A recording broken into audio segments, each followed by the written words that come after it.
بسم الله الرحمن الرحيم. ألف لام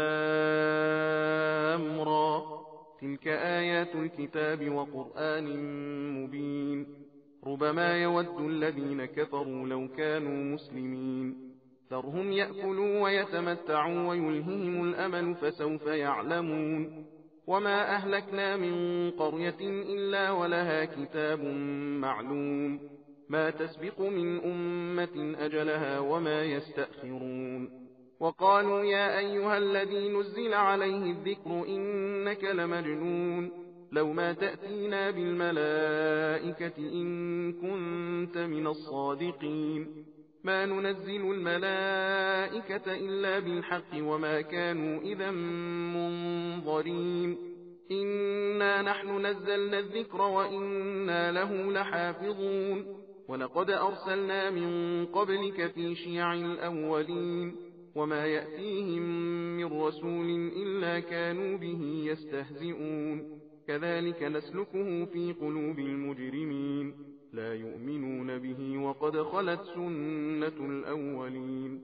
ولو فتحنا عليهم بابا من السماء فظلوا فيه يعرجون لقالوا إنما سكرت أبصارنا بل نحن قوم مسحورون. ولقد جعلنا في السماء بروجا وزيناها للناظرين وحفظناها من كل شيطان رجيم إلا من استرق السمع فأتبعه شهاب مبين. والأرض مددناها وألقينا فيها رواسي وأنبتنا فيها من كل شيء موزون وجعلنا لكم فيها معايش ومن لستم له برازقين. وإن من شيء إلا عندنا خزائنه وما ننزله إلا بقدر معلوم.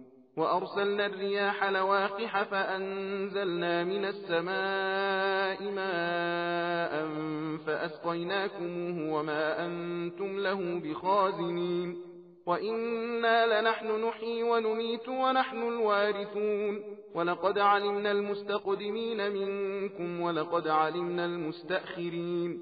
وإن ربك هو يحشرهم إنه حكيم عليم. ولقد خلقنا الإنسان من صلصال من حمأ مسنون والجان خلقناه من قبل من نار السموم. وإذ قال ربك للملائكة إني خالق بشرا من صلصال من حمأ مسنون فإذا سويته ونفخت فيه من روحي فقعوا له ساجدين فسجد الملائكة كلهم أجمعون.